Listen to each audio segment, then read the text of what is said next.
Hello everybody and welcome to my channel. Go ahead, hit the like, hit the share. This video is going to be about Minister Farrakhan's support of R. Kelly. I keep hearing Angelo Clary bring up the Nation of Islam, but I have a funny suspicion that they will support R. Kelly and not him. And why, you might ask? Let's go back to Barry Hankerson. You might want to pause this, go back and watch the video I did on Barry Hankerson, the man behind Aaliyah's downfall or the destruction of her legacy. However I worded it, just check that video out. Then come on back here and watch Mr. Farrakhan tell you out of his mouth, in a sense, that Barry Hankerson was behind the setup. I had a 4-hour talk with R. Kelly. Now listen, no.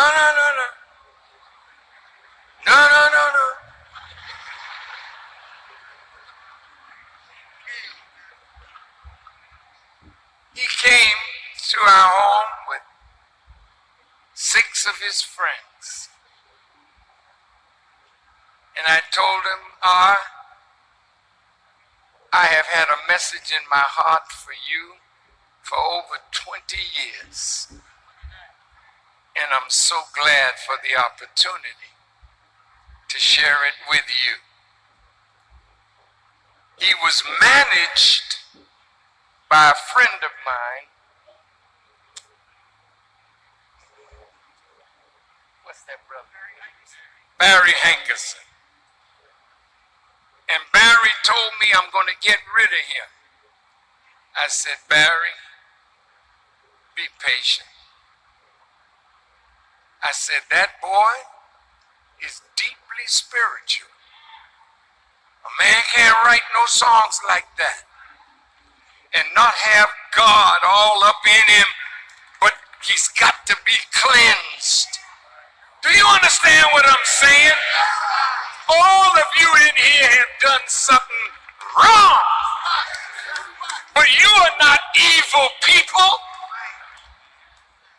Somebody got to reach into you and bring out the God that's in you and clear you of your evil.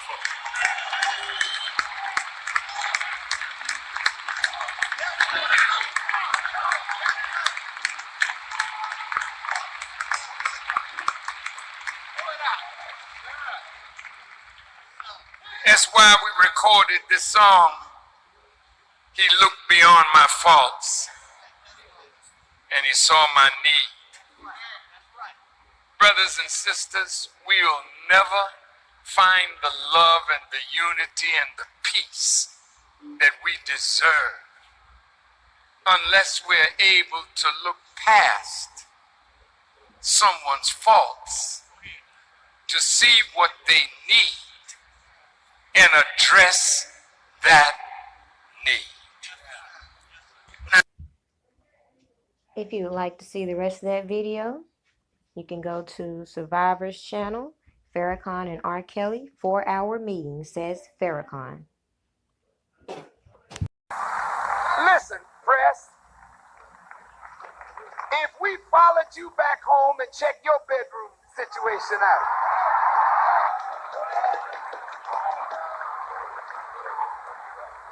how would you make it tomorrow if we showed what you do at night on the 6 o'clock news?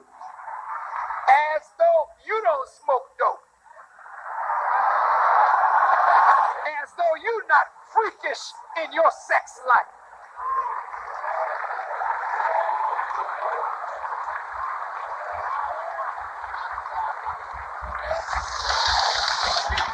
How could you be so bold to tear others down when your stuff is not together?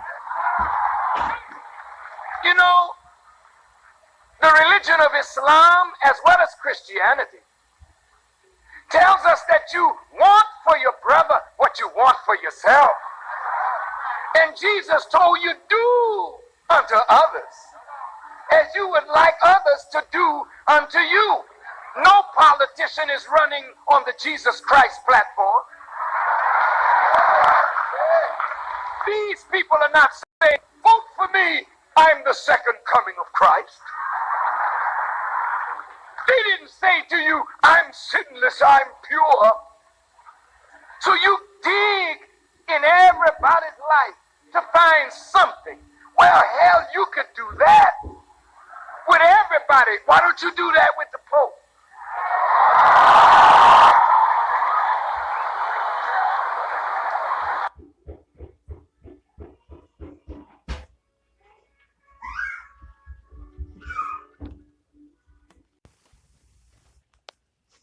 So let's jump back in. Let's say at some point you realize something's not right with your finances and or your deals. According to these UFC filings, I see a lot of trading in 97, 98. It goes back. All the people that were in charge of his finances had a lot going on in their background.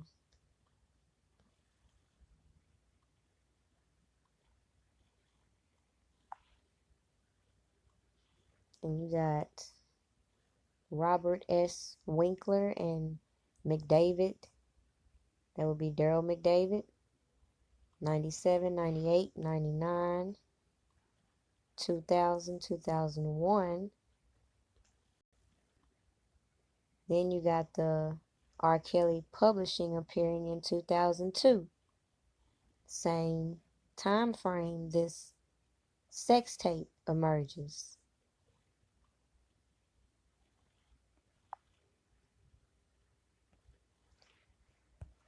According to Lipstick Alley, Derogatis approached Stephanie Edwards when writing his initial piece.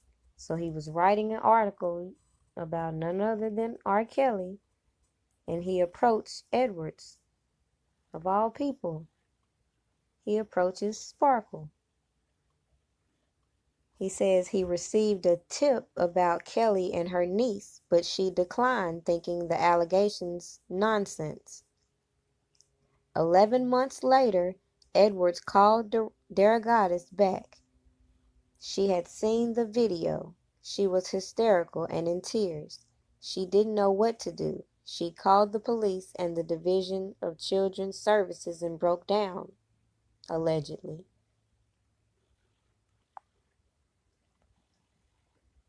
It goes on to say a couple of weeks later, Derogatis got a call to go to his mailbox, and there was the videotape, unmarked, no note, no nothing. I sat with Stephanie and showed her the tape, the child porn, that is, and said, "Is this what you saw?" And she broke down and said, "Yes, it is." And then as soon as we knew what we had, we turned it over. That's a lie. They did not turn it over until his boss instructed him to do so, because he planned to keep on to it for some little souvenir. But anyways, so he gets this unmarked videotape, no note, no nothing. He goes back to an earlier conversation with Sparkle. Who tells him about Sparkle? Barry Hankerson. Barry Hankerson is the one who gave him the tip about the so-called settlement with Tiffany Hawkins, and also fed him all the information about Aaliyah.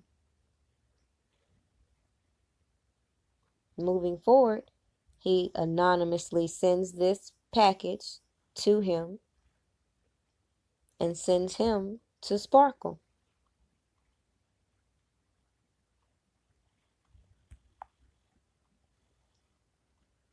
Kelly himself sure seemed to think Hankerson was responsible for the tape going public, as he said in an interview with Chicago's NBC News the day after the story of the tape broke out. I have an ex-manager, that I let go a while ago. And ever since, these people have been trying to come at me and trying to blackmail me. The reason these things are happening, I really do believe, is because of the fact I didn't fall back as far as blackmail. Straight like that. But nobody ever listens to him saying it's clear blackmail. Starting with who? Barry Hankerson.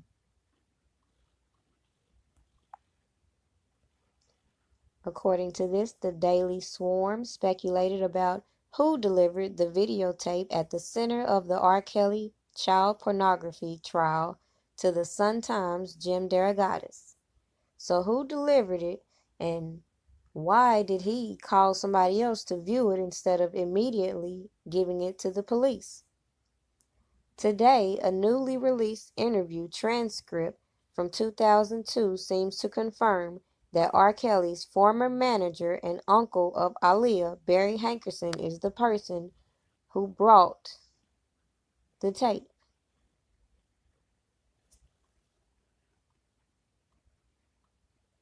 Why? Because it's all about money for him. Same way when Aaliyah passed away, he wanted to collect the insurance instead of her mother. All his evictions, all his lawsuits.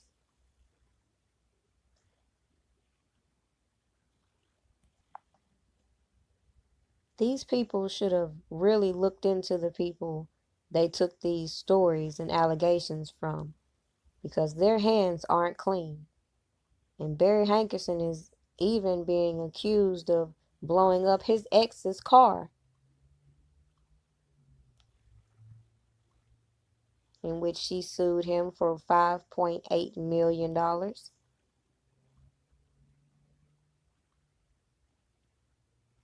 Luckily, the courts ruled that Aaliyah was not a property asset for Barry Hankerson, who was trying to collect the insurance policy on her. But that's just an example. People want to keep feeding the narrative that he cared so much about Aaliyah. She was just a property asset. And I quote, In 1991 with the group Public Announcement, R. Kelly has been a force to be reckoned with. He's become one of his time's most prolific singer-songwriters, but just like Marvin Gaye, one of his musical influences, Kelly tries to balance a talent that creates uplifting songs like the now classic I Believe I Can Fly, with raw and sometimes raunchy hits like Bump and Grind. The performer is said to share another dubious tie with Gaye. Kelly has been rumored to have romanced underage girls. The whisper started in earnest around 1994 when word was out that he had secretly married a 15-year-old then upcoming singer named Aaliyah. After constant who put that out? Barry Hankerson. Denials from both parties, it was later revealed that the secret marriage had been annulled by a Michigan judge months later. Yet, that seemed not to be an end, but the beginning of troublesome rumors.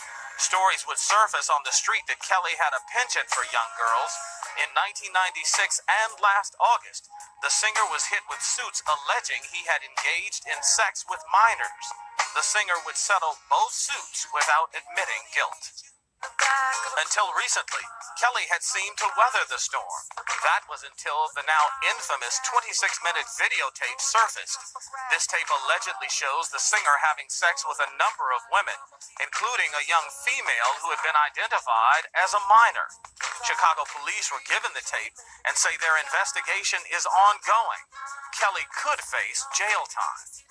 Much has been said about the tape and Kelly since it surfaced, including whether the singer's career can sustain this scandal. Many have already convicted him, partly because he has remained silent about the accusations until now. I sat down with the singer this morning in Atlanta, where he's working on new music. Clearly a difficult time for you now. How are you holding up? It's very difficult, but I'm holding my own, got a lot of support from a lot of people out there praying for me, so, I feel pretty good. Let's talk about why you decided to talk now. I've been wanting to talk ever since I heard about all of this, but unfortunately, you got to go get lawyers, you know what I'm saying, to get protected because of the fact that I'm famous, and there's just a lot of people coming at me right now. So as soon as I went to the lawyers, of course, they tell you to shut up. You know, you can't say this, you can't say that. And that's one thing I really wanted people to understand, that I've been wanting to say something. I've been wanting to come out and, you know, and say what I had to say. But unfortunately, when you are big, you know, or famous, they tell you can't say nothing. So I had to pound them over the head and tell them that, you know, it's just enough is enough. You know, people coming out of the woodwork now. I gotta come out and say something. So even though one hand is behind my back, but I'm here. You and I talk. And this the one thing that's been getting me. Somebody should have been there to say, look here, those attorneys work for you. You need to tell them to do this for you. That's why I feel like it's set up to look this way. About a month and a half ago, 2 months ago, right before the tape came out, and I asked you about the rumors at that point. There was no alleged tape. Mm-hmm. And you said you'd been dealing with those rumors for a long time, and somehow you'd learned to live with that. Yeah. In one instance. Was it the fact now that there is a purported tape that you said, okay, I don't care, I gotta come out now? Was it the tape that put you over the top? This did it for me. That, and then also the long caboose of the trains that comes along with it, people coming out of the woodwork saying this, that, and yada, yada, yada, yada about me. And just the rumor of it all, you know, it made me say, I gotta come out and I gotta say something. Are you, and I know you all have drawn the wagons and you keep your camp close, but are you aware of how many people believe you to be guilty now? I've heard a lot of people say that said a lot of things as far as I'm concerned, as far as the tape is concerned, as far as a lot of rumors. But right now I can't really deal with that because I got to deal with, you know, showing people that I'm not guilty. I got to deal with dealing with the fact that I got a life and I got to protect that life.